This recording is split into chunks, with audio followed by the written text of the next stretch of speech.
Mesdames et messieurs, les secrétaires généraux, mesdames et messieurs les membres du corps académique et scientifique, mesdames et messieurs les membres des conseils d'administration des entreprises, services et établissements publics et privés, mesdames et messieurs les membres du gouvernement provincial de Kinshasa et députés provinciaux, monsieur le bourgmestre de la commune de la Gombe, distingués invités, en vos titres et qualités respectifs, mesdames et messieurs. C'est avec un profond sens de responsabilité et un engagement déterminé que je m'adresse à vous aujourd'hui, alors que les États généraux des entreprises du portefeuille de l'État arrivent à leur terme. Cette rencontre, riche en échanges et en propositions, a marqué un tournant pour notre pays en jetant les bases d'une réforme ambitieuse et durable de nos entreprises publiques, essentielles à la croissance économique et au bien-être social de notre pays. Les discussions que nous avons eues ont permis de dresser un bilan des défis à relever et de définir des solutions concrètes pour les surmonter. 5 jours de réflexion ont révélé l'engagement collectif de tous les acteurs et toutes les actrices à transformer nos entreprises publiques en leviers stratégiques pour le développement de notre nation. Au nom du président de la République démocratique du Congo et chef de l'État, son Excellence, M. Félix-Antoine Tshisekedi Tshilombo, je souhaite exprimer sa profonde gratitude à tous les intervenants et participants, décideurs politiques, experts, mandataires publics, acteurs du monde scientifique, partenaires techniques et financiers, ainsi qu'aux représentants des organisations régionales et internationales. Leur contribution témoigne de l'enthousiasme collectif pour la réforme des entreprises publiques et leur rôle fondamental dans la transformation de la République démocratique du Congo.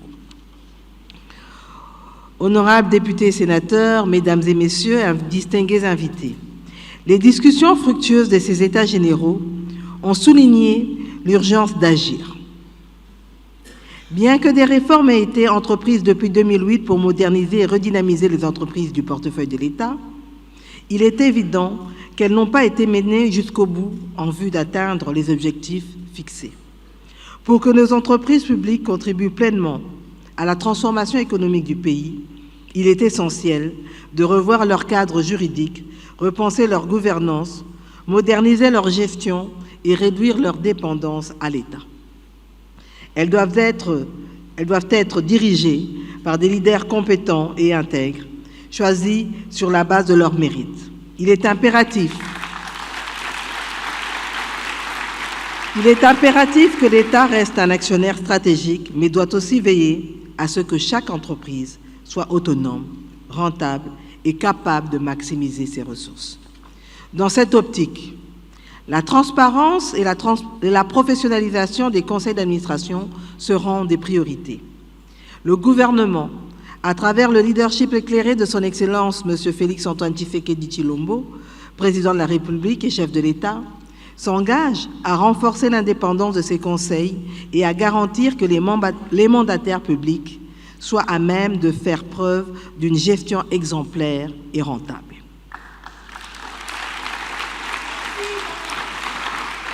Mesdames et messieurs, distingués invités, la réforme de la gouvernance des entreprises publiques a été l'un des points essentiels de ces États généraux.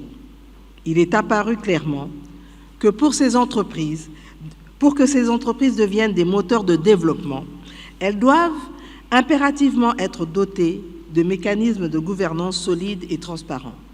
La révision des structures de gouvernance a été largement recommandée, avec la mise en place de conseils d'administration compétents et indépendants en mesure de gérer les entreprises publiques avec responsabilité et efficacité.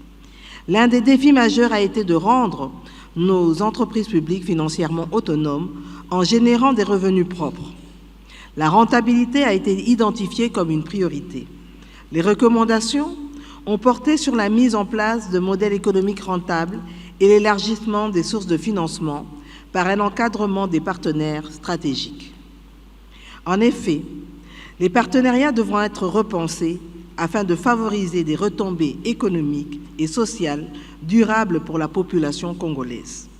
L'objectif est de maximiser la valeur ajoutée des ressources naturelles et de garantir que les bénéfices soient équitablement partagés entre l'État, les entreprises et les communautés locales.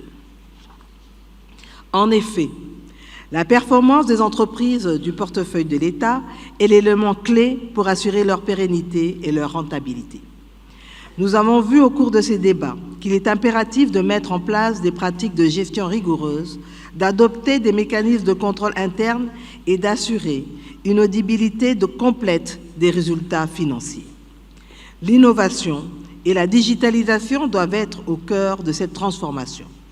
En intégrant des technologies modernes, nous pourrons optimiser les processus, améliorer la transparence et renforcer la productivité. Le passage à la gestion numérique de nos entreprises permettra de réduire les coûts, d'améliorer l'efficacité des services et d'augmenter leur compétitivité sur le marché mondial.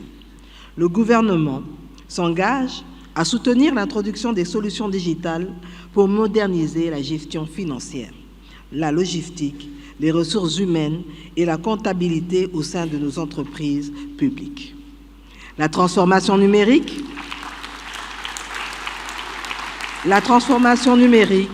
permettra à ces entreprises de se projeter dans un futur où elles seront plus agiles, plus transparentes et mieux équipées pour répondre aux défis mondiaux. Le capital humain est un élément clé pour réussir cette transformation. Nos agents publics et dirigeants d'entreprise devront être formés, accompagnés et soutenus pour qu'ils puissent jouer leur rôle dans cette réforme. Il est essentiel d'investir dans des programmes de formation continue, de développement des compétences et de gestion des talents. Le gouvernement s'assurera que ces entreprises mettent en place des politiques de recrutement et de formation plus transparentes et plus dynamiques, afin de garantir que les meilleurs talents soient sélectionnés et préparés pour accompagner les entreprises publiques dans leur transformation. Ce processus doit permettre de répondre à l'adaptabilité et à l'innovation, de qualité indispensables pour faire face aux défis de demain. Des questions cruciales et importantes, notamment celles liées à l'assainissement de la dette sociale, demeurent centrales pour la pérennité des entreprises publiques et le bien-être de nos fonctionnaires. Le gouvernement a pris note des préoccupations et des propositions émises et rassure les participants et les participantes que des stratégies coordonnées pour résoudre ces problèmes sont déjà mises en place.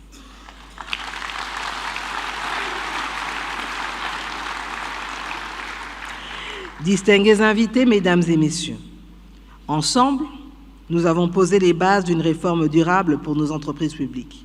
Il reste encore du travail, mais le gouvernement est déterminé à soutenir ces entreprises dans cette transformation. Le chemin sera ardu, mais l'espoir est grand. L'avenir de nos entreprises publiques repose sur des réformes courageuses, des engagements clairs et une collaboration entre tous les acteurs et toutes les actrices. Aujourd'hui, le gouvernement s'engage à ce que les recommandations issues de ces États généraux soient mises en œuvre afin que les entreprises du portefeuille de l'État puissent jouer un rôle central dans la création d'emplois, la diversification de l'économie et la réduction des inégalités sociales et devenir enfin un puissant levier de croissance économique et de développement social. Mesdames et messieurs, distingués invités, par ces mots, je déclare officiellement la clôture des États généraux des entreprises du portefeuille de l'État. Je vous remercie.